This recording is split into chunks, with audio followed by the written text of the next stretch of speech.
They may not be in the power conference, but that doesn't mean they don't have talent. We're diving through some of the biggest names to watch amongst the mid majors. Let's party.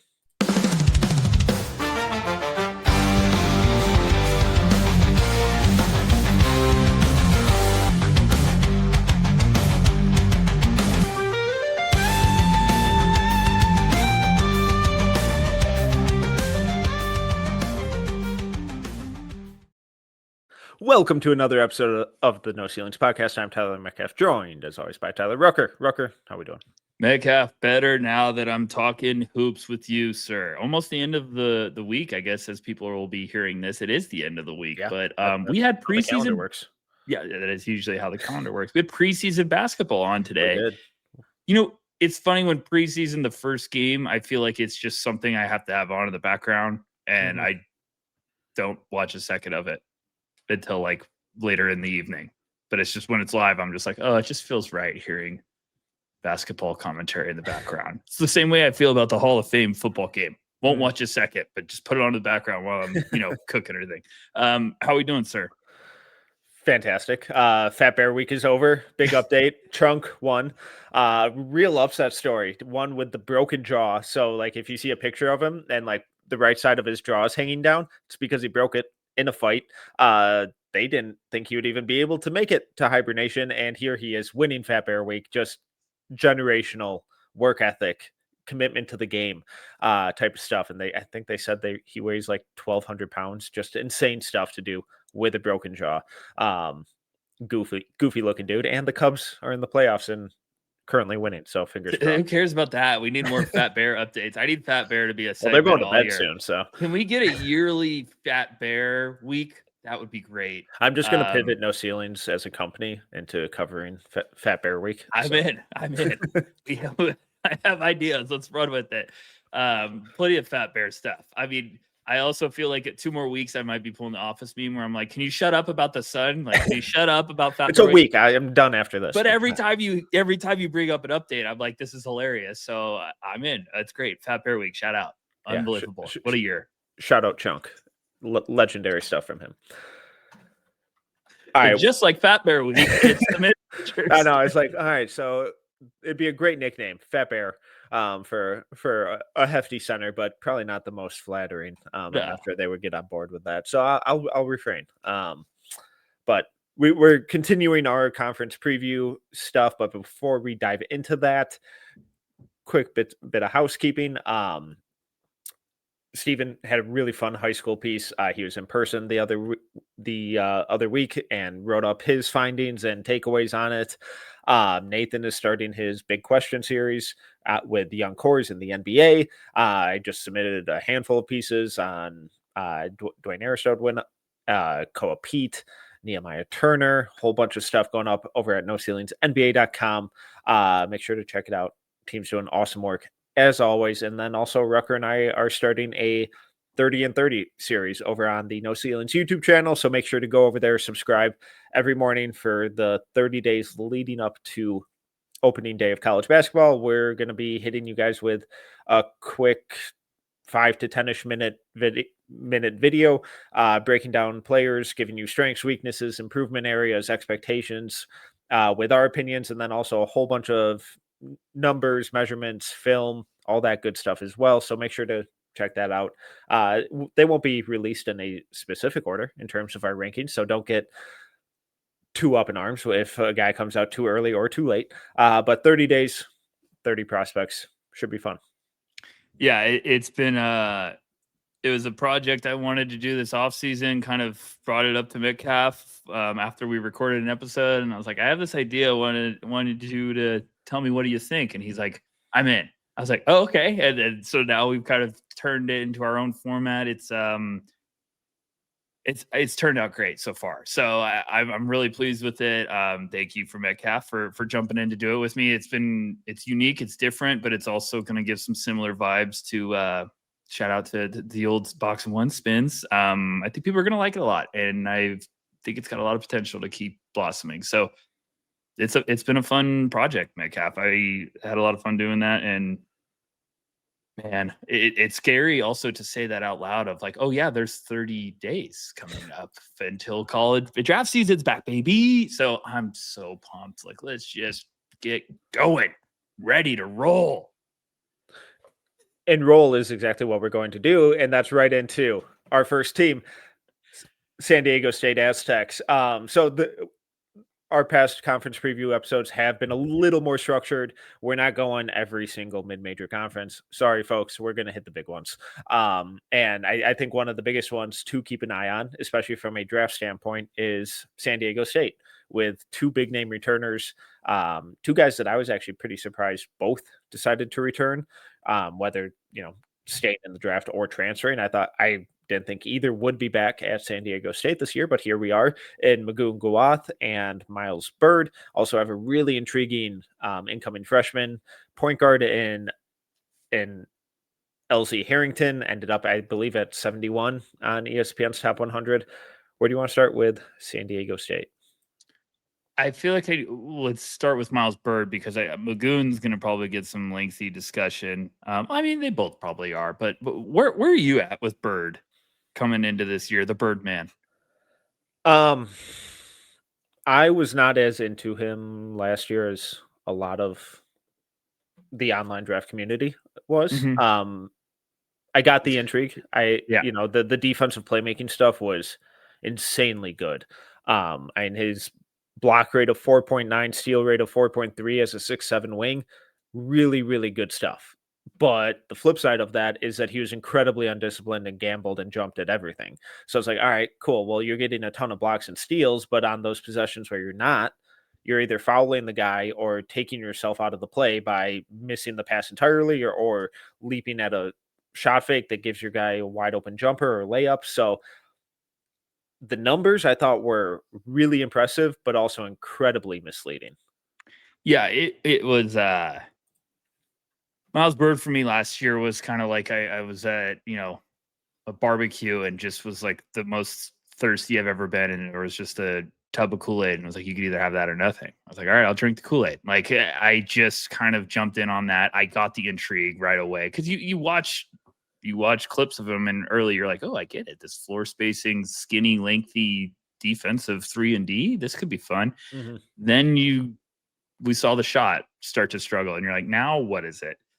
And that gets like, it's just, I have a lot of questions with the in-between games. So I think this is a gigantic year for him. I thought this was going to be a guy that, like you said, was going to declare because I thought he could have been a little bit of a sneaky guy to get up the ranks. Maybe even certainly seemed like he wanted to. Seemed like it. So going to be really interesting to kind of see where he's going to take that game to at San Diego State this year. Cause I also just don't know if this is a guy that's like going to take that big step when it comes to like, give me the ball more often. I think I need him to be just more efficient this year and consistent with that shot. Yeah. I just need him to make shots. Like Yeah. I know, yeah, it'd be awesome if he turned into this dynamic on-ball creator, but I don't really think that's going to be the case. But 30% from three on almost 12 attempts per 100 possessions. That's a tough ratio. 38th percentile on all jumpers, 38th percentile shooting off the catch, 36th percentile shooting off the dribble, and 22nd percentile spotting up per our friends at Synergy. Those aren't good enough numbers for a guy who's not a primary playmaker or primary decision maker. Like if you're going to be an off-ball wing, that is not acceptable stuff. So, offensively, I just need the guy to make shots. Yeah, I mean, he was starting to really buzz in December. He had a 5-game stretch where he was averaging 13, 4, and 2 with a steal per game on 40, 47, 94. And I think everyone was like, well, what if he shoots it? Obviously he's a little bit of just a chucker from outside, more of like he's a perimeter wing. Mm-hmm. But what if he's a legit floor spacer?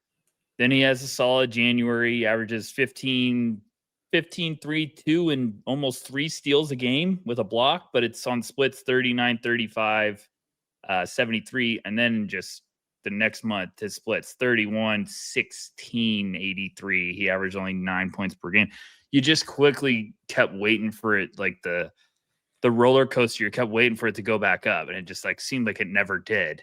So it was a weird, lasting taste in the mouth of, I feel like, evaluators, where you're like, oh man, you're just hoping he had the solid 5-game stretch to end the year. I don't know. I just think he was also a guy I thought that was going to transfer 100%. I thought he was just going to transfer, or if he didn't stay in the draft, I was like, he's going to transfer. Going back to San Diego State, I was like, okay. So I think weirdly, Metcalf, I'm kind of going into this season when it comes to Miles Byrd with a completely open mind, because I mean, it's a weird feeling. You know what I'm trying to like get at? It's like, it seems like he had a kind of a wash year in a weird way, where you're just like, you showed me something, but you also got cold. Yeah, so it's like, I think the same thing, or I didn't get excited enough last year to like feel hurt about it. That's a And good way to put it. they were like, there were rumblings of a potential injury midway. So it's like, oh, okay, now we have an excuse for the jumper. I Right. love that. Now it's like, all right, well, another year. Maybe you take on more responsibility. Maybe you do take on more playmaking. Maybe the defensive processing speed and decision making does improve. And now the tools and the flashes and the intrigue and some of the impressive numbers that we saw last year start to mold into a really productive winning player, because I think the tools are there. And just, so I don't come across totally negative, there is some really exciting stuff for him as like a secondary, tertiary creator, running off screens and handoffs and stuff. Because he did rank in the 73rd percentile in scoring as a pick and roll ball handler. That jumped to the 84th percentile when you factor in his passes in those possessions, and the 82nd percentile in scoring and handoffs. So when you put him in motion, or you swing the ball to him and run an empty corner handoff, or pick and roll or something, I think there are some encouraging signs of him being able to get to his spots, make the right play for him or his teammates. But what stems a lot of that is defenders feeling like they have to guard him out behind the arc or near the arc, and not just going under every screen and, daring him to shoot. So again, we always say we hate when evaluations boil down to, well, he's kind of got to shoot it, but as an off-ball wing, you kind of got to shoot it. Yeah, and my problem with Miles Byrd is I like the idea, but like, gosh, this is gonna sound bad. Anytime I'm evaluating someone that is just clearly skinny, and the long sleeves is the biggest. I know what you're doing when you wear long sleeves. You're hiding that frame. So what I'm getting at is, like, if you're very thin, 6'7" wing, in my book, you got to do something other than shoot. Because when the shot's gone, what are you doing on the court? Now, everyone will be like, hey, you can really play some good defense. That's fine. But offensively, what is he doing? We'll get to that if you want. But what does he do offensively if he's not shooting threes? I think there's some potential passing stuff, but yeah, I just think like he's not a threat. No. So it's not even just like, hey, the shot's got to come down. Because when I first watched Miles Byrd last year, like, oh, he's pulling. Yeah. I'm like, okay, he could shoot it a little bit. He's got this lefty shot from like deep outside. He's pulling. And then I start watching closely, and I'm like, he's pulling because he has to, because that's the only way he can like efficiently get that shot. There's some stuff that could come around, but I'm just saying, like, I'm going into it this year kind of like open-minded, because I'm just like, hey, I just want to see what else you could show me. Like, last year I was like dancing one night, like, hey, is this a modern Tayshaun? Like Tayshaun Prince, like 3-and-D? Great. And then I was like, okay, calm down, maybe get some sleep for once. So look, I get the intrigue. It's just I think he's got to really hit the ground running and then open some eyes to get that steam back as a prospect. And I think he's got to do it for longer stretches this year. Can he do it? Absolutely. We always root for these guys. I just think he's got a bigger mountain to climb than some might expect. Yeah, and I think there's some fun like secondary and tertiary playmaking there, but they also have like a transfer coming in, Sean Newman Jr. from Louisiana Tech, where he had an assist rate over 40 last year. So I'm going to expect the ball to be in his hands quite a bit this year and kind of dictating the offense. So if Bird's biggest selling point as an offensive tool or offensive weapon is his creation, but he's not being able to show it. It's like if he can't hit that threshold in college, that threshold is infinitely larger at an NBA level. So your question of what's the offensive sales pitch here? It gets tough. It gets tricky. I will say it's always fun because one website still has the measurements from last year, and so it's always fun for me to compare that and the offseason team websites. Miles Bird last year was listed at 6'7", 190. What do you think San Diego State has him at right now? Hopefully this is true. This would be fun. 6'8", 205. 6'7", 215. Ooh, that would be fun. Kind of opened my eye a little bit. Now we're talking about something. The skinny guy, like if he comes out, let's just have fun here. If he comes out, no long sleeves, is just I put on 25 He's pounds, just chiseled, and he's just bully ball. I'm gonna be like, man, I will do a Miles Bird apology episode. He's got Kawhi shoulders. Gosh, I watched Kawhi's San Diego State film this offseason. I was like, what were they thinking? Making him like, but hey, that's a big number. Almost 25 pounds. That's a lot. That's a big number. That's a lot. Like, I want to be like, hey, San Diego State, you got some guts writing that down. But if that's true, then that's what you'd love to see of a guy that just like, oh, really? The league didn't want me, and now I'm, like I'm gonna show everybody. Like, I'd love that, but let's wait and see. But it would be great because I think that's what really could unlock a lot of his game is get you excited. It's like, hey, if the physicality now all of a sudden comes into the picture and he can dish it out a little bit more, great. Yeah, well, another guy where physicality may be an issue, his teammate Magoon Gawath, lanky, floor spacing, 7-foot center, headed back to San Diego State. There were some rumblings that he was going to transfer, decided not to, had a block rate of 14.1 last year, 36.6% from three on just under 4 attempts per 100 possessions. Thoughts on Magoon? Magoon was one of the most fun. Are you part of Goon Squad? Goon Squad, baby. I love the Goon Squad. I've literally sat at like 1 a.m. watching film, doing like trying to do graphics for next year, just getting some stuff prepped. And I've like been looking up Magoon stuff, and all of a sudden I just see the Goon Squad shirts, and I'm like, might need to be a purchase. This might need to happen. So I'm dancing with the devil on that one. Metcalf last year when it was just like, hey, there was Magoon brought his way into our world. You turn that tape on, you have so much fun. You're just like, oh man, this guy is so fun. He's just this gigantic alien out there that bombs away and then blocks shots. So it's like, how can you not fall in love? I guess I'm just trying to figure out is how legit is it? Right. And I don't mean that in a bad way. I'm saying how legit is it for the NBA level? Yeah. Because those guys are so special when it comes to like just being a physical specimen. But it's just like, can you do the other stuff in between? I don't know. Well, hit me with it. What do you think? Yeah, and I do worry about the strength or the lack thereof.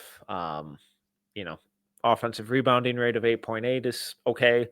Defensive at 15.4, not my favorite thing. Free throw rate only 31.3, and he's a finesse big. He's a stretch 5, and it's like, all right, how does this work in the NBA? I think it wouldn't shock me at all if he has a really good year at San Diego State. Blocks a ton of shots. I generally like the way he moves in space. But if he's up around 36, 37% from three again on higher volume with a similar block rate, it's kind of an easy sales pitch at minimum of like, yeah, come be a backup or third string center. You can work with that, but can you control the paint at all? Can you control the boards? Or are you just this incredibly skinny floor spacing big who doesn't have a whole lot of passing chops and really struggles on the board? So I'm intrigued, I'm hopeful, but I'm also cautiously I'm being patient. Yeah, I mean he averaged pretty much from December to March was averaging around 9 points per game. His best stretch for February was 3.3 blocks per game and shot 36% from downtown. Can we talk about his first 5 games? This is maybe the best stat I've ever seen. His first 5 games of the year, 23 minutes, 3.2 points, 2.6 rebounds, 1.2 assists, 4 blocks on 16% from 3. But it's just it's one of those like you're keeping a close eye on it because he is a legit footer. He's got great length. He's got really eye-opening mobility, but it's like if he takes a legit step and you're talking like you said, Metcalf, like we're getting higher volume from downtown and he's still hovering around mid-30s at that size with his fluidity and gifts and that shot blocking. Like if he's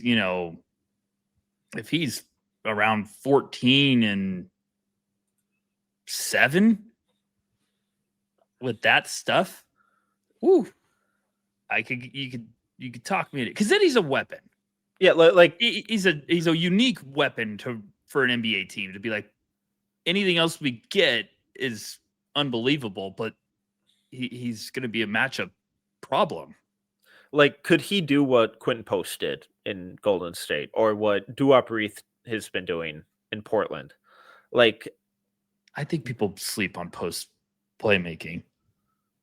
Well, and he's also significantly stronger than Guath, but and stylistically, those are kind of the low maintenance bigs where it's like, Post also got cooked on defense.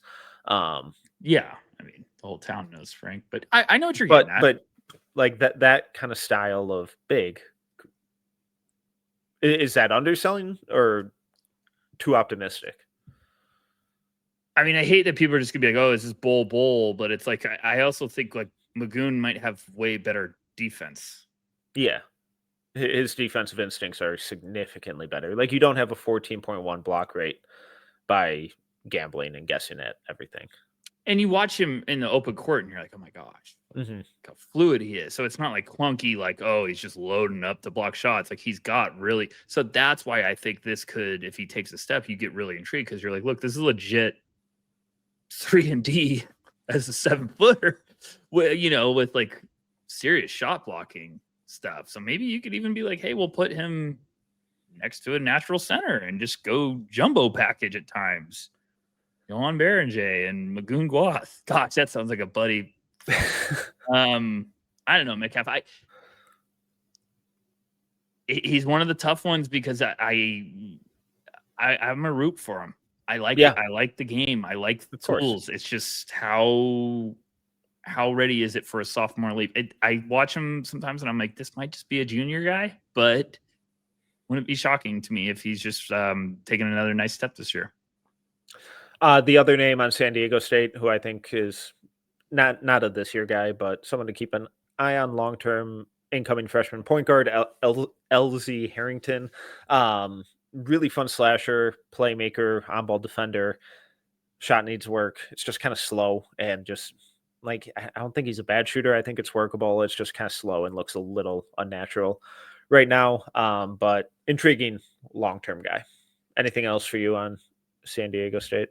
No, two legit names that I think are, if you're a draft sicko, you're gonna be familiar with, that I think are firmly on everybody's radars. Yeah. But I think we're all just kind of waiting to see, like, is there going to be a legit step, or do we kind of know what their game is? And with Magoon, I'm especially excited to watch the Goon squad this year, part of the Goon squad.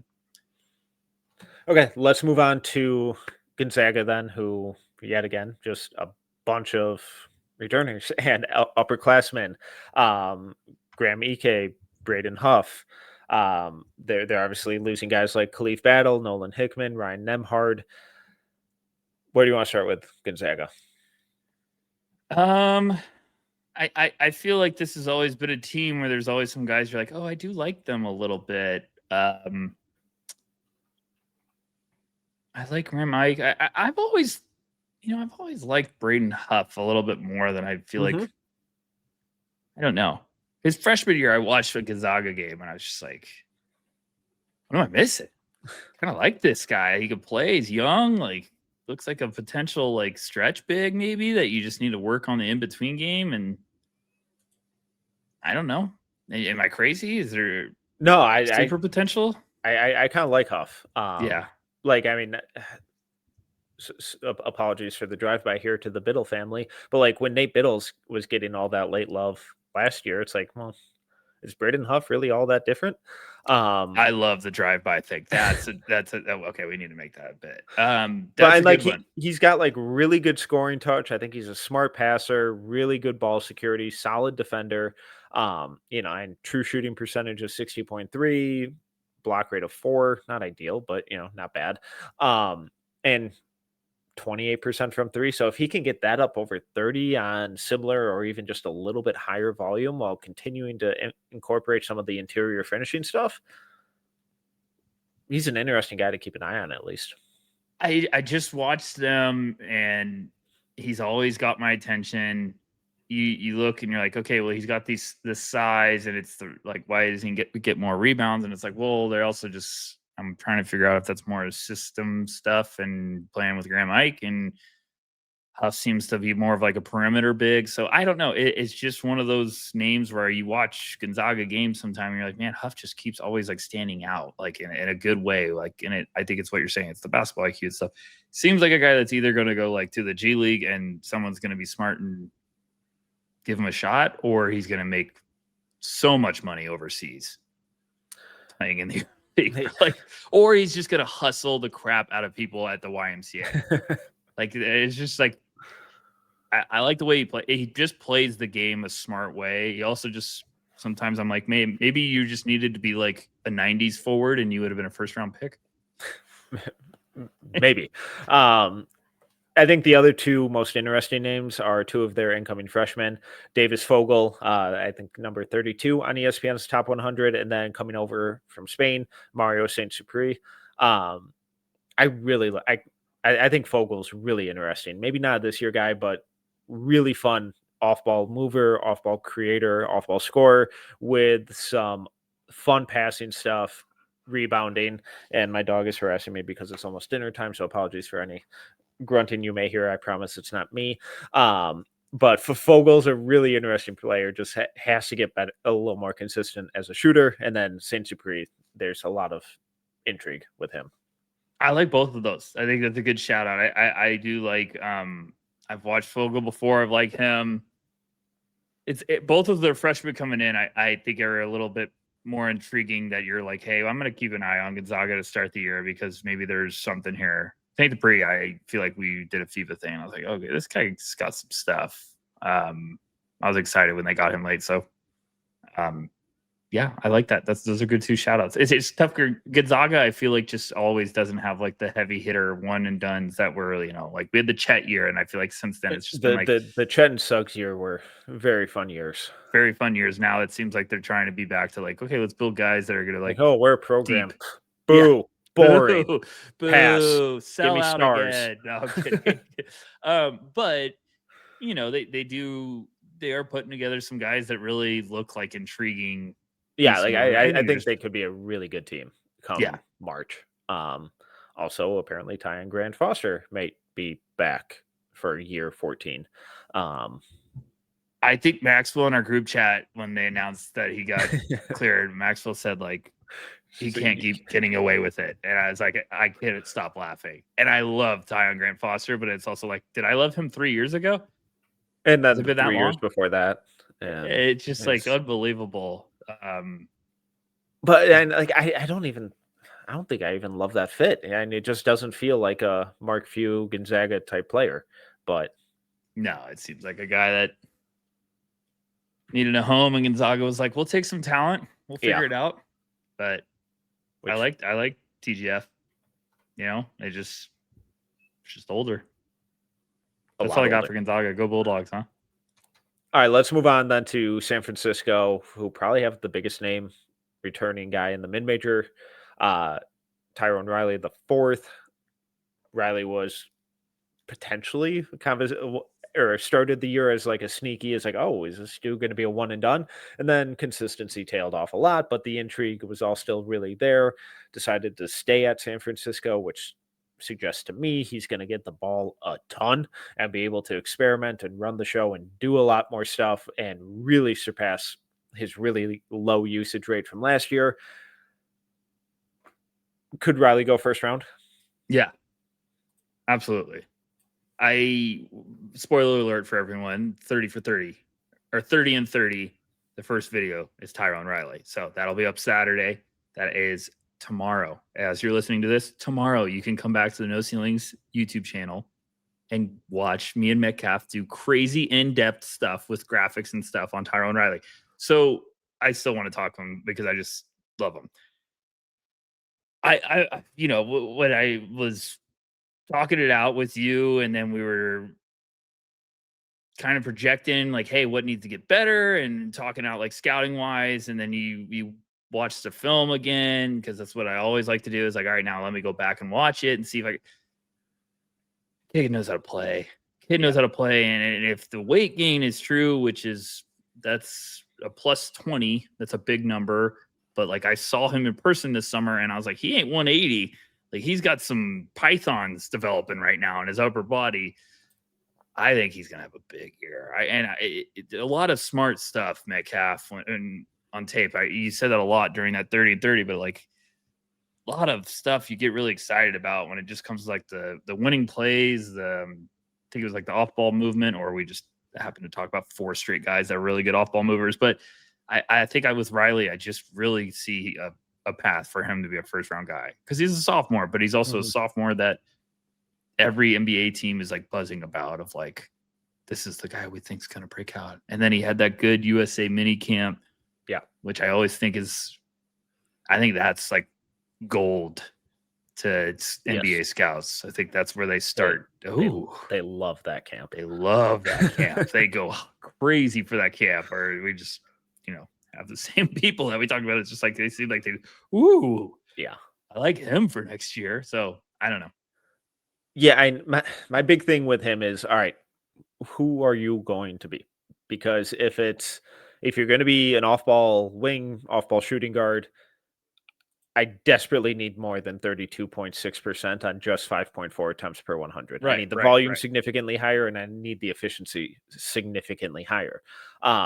Now, if those don't come, and he's trying to be more of a combo guard, more of an on-ball decision maker, like I'm going to need significantly more than a 6.5 assist rate and significantly more than 8 pick and roll possessions from last year and 0 isolation possessions from last year. So I'm perplexed, because it's like, I don't know who you really are as a player yet. And I'm excited for him to show us. And I'm assuming that was the whole sales pitch for getting him to stay at San Francisco instead of transferring up to a power program. But whichever route he goes down, there still have to be major developments, despite how excited and intrigued we are with the flashes that we got his freshman year.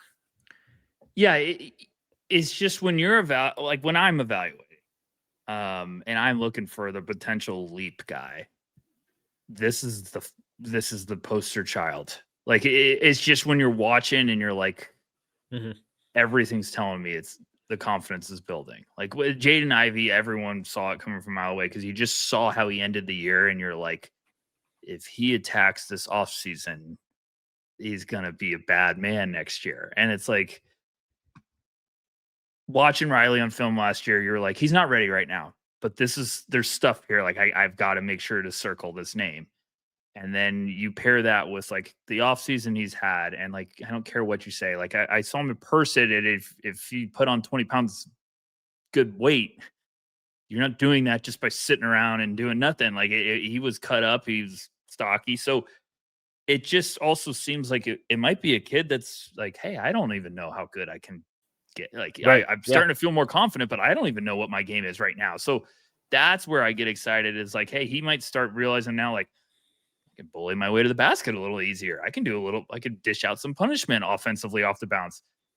I'm with you. The handle, we got to see something. Like, what are you with the ball in your hands? Because think there's some good connecting flashes. But it's, I think he's like are we going to see the 3-point shot consistently? And I'm right now at the point where I'm like, I've seen him off ball. I've seen him in transition. I know the athleticism. I want to see the in-between game. Like, can you dish out punishment offensively? Seen some hustle plays, seen him attack the boards.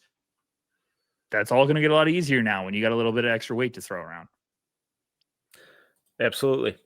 Anything else with Tyrone Riley or San Francisco? No, he rocks. All Go right. Dons. Where do you want to jump to next? We're pretty much bouncing around from this point on. Rapid fire, good.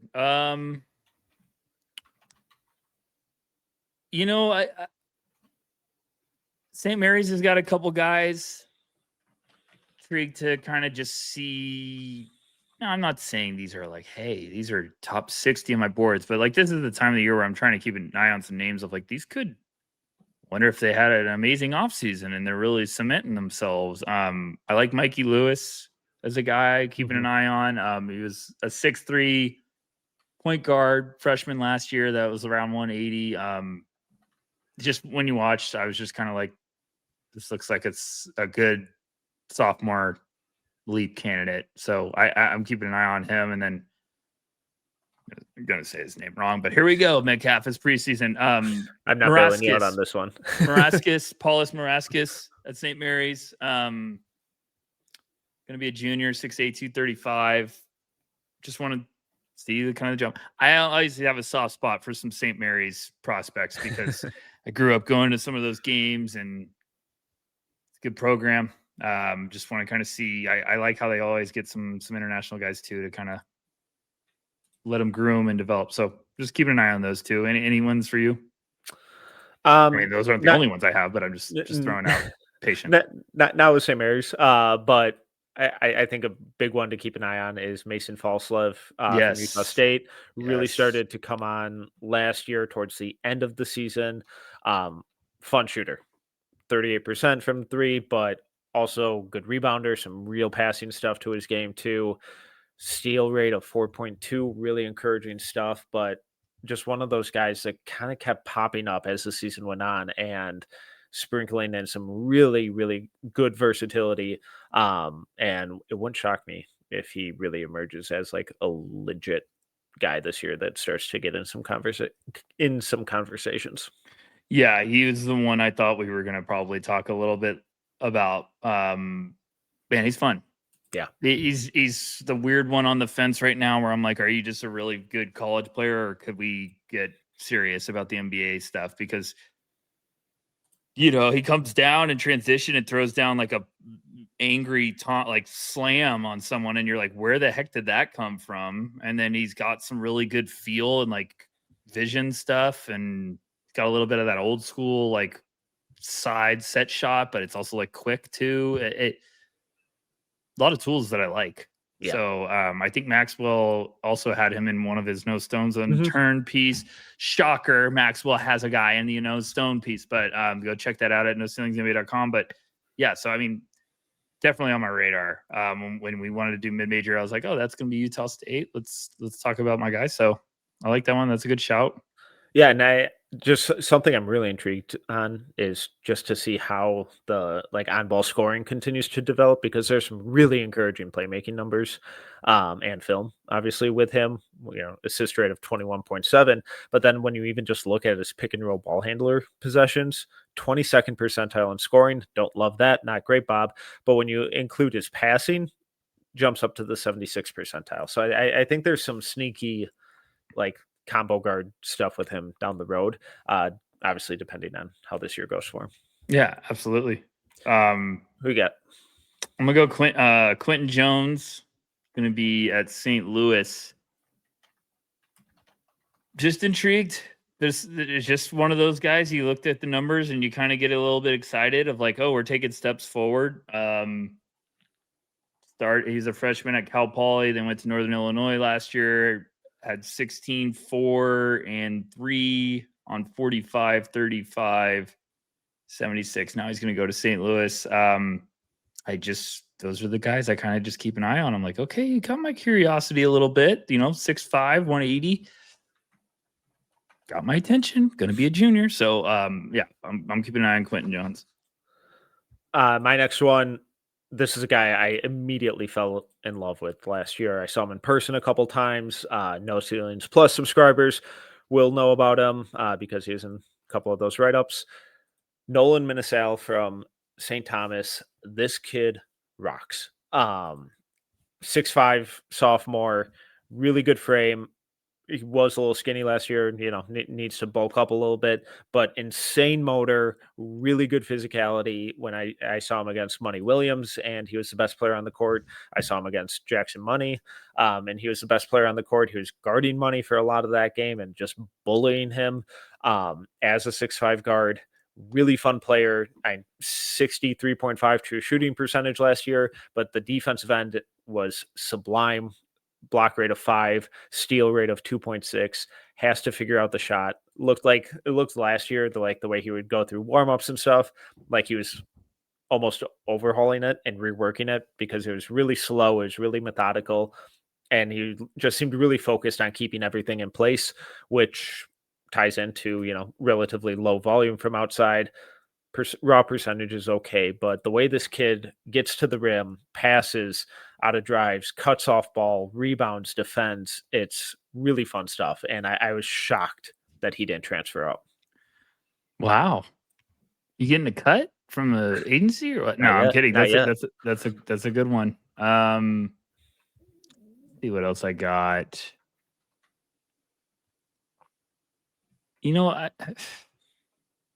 Aiden Mahaney, I can't stop loving. I thought he was gonna rock, so I can't sell. I thought he was gonna be solid, like sleeper. Where'd he transfer to again? He's gonna be at UCSB. He's doing the country tour, which is never a good sign. But I still liked him. What else? I'm gonna say his name wrong. Sam Orme. One of those three has to be good. At Belmont. I'm gonna be honest. I read one of Maxwell's pieces, the No Stone Unturned, and there's this 6'9" sniper, and I was like, "Who's this guy?" I've never had anyone talk about him until Maxwell brings him up. So, 6'9" sniper, really good looking shot. I just wrote his name down, and if you read No Stone Unturned, we get comments all the time in our Discord. Shout out to you guys. A lot of those guys are like, gosh, I love this segment. And we're like, yeah, Maxwell's a madman with that. That's his Super Bowl. So that's another one for me, Metcalf. What about you? A couple from Boise State. We're getting deep. Anytime you get to Boise State, you're getting deep. Sorry. Go Broncos. Andrew Meadow, I thought was interesting last year. Yeah. 6'7", off-ball scorer. Is he going to pass ever? No. Do I need him to? Not sure. But if the shooting takes another leap and gets a little more consistent, I'm intrigued with him. And then also incoming freshman Spencer Ahrens. Apologies on pronunciation. Ahrens.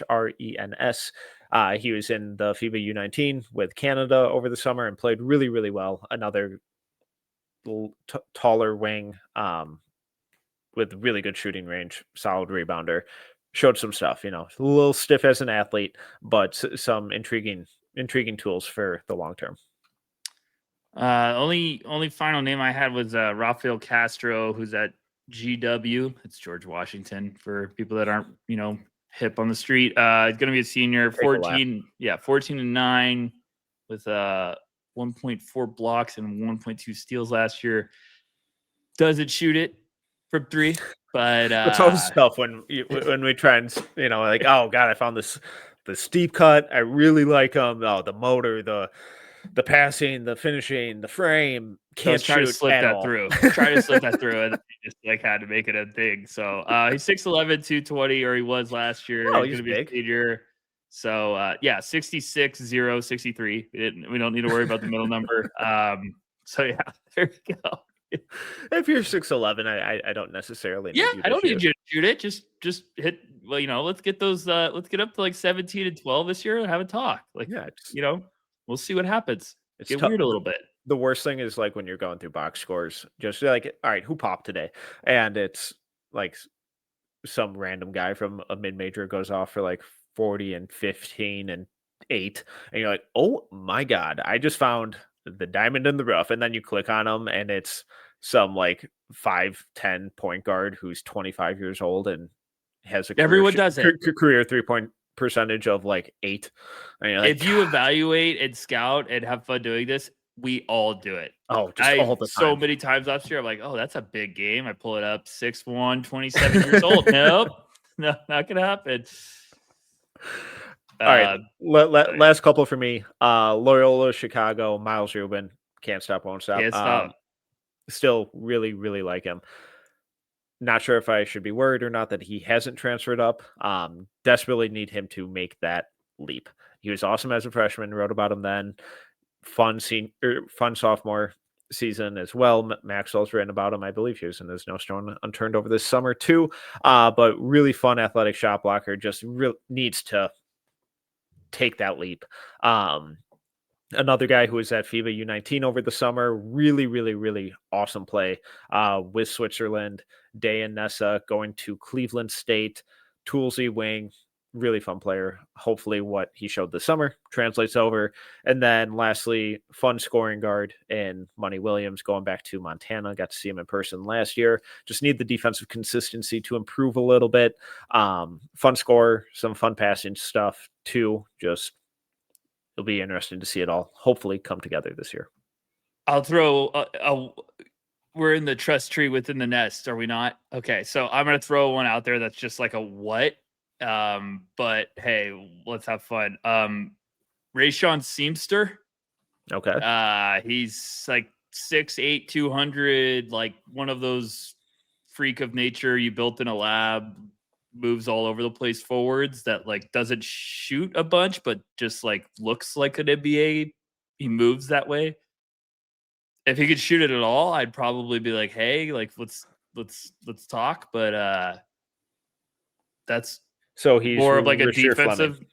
Yeah, so maybe Last like more of a 2 years ago. defensive maniac. No, I'd probably like Rasheer's build a little bit more. If Rayshad had that, I'd probably be like, hey, it's a real alien. But no, he just one of those guys is just like, man, he covers a lot of ground. And maybe if he guys into just being a defensive maniac, maybe he could get, I don't know, UT Arlington folks. There's your deep cut. So no one from Memphis's 4th straight entirely new team.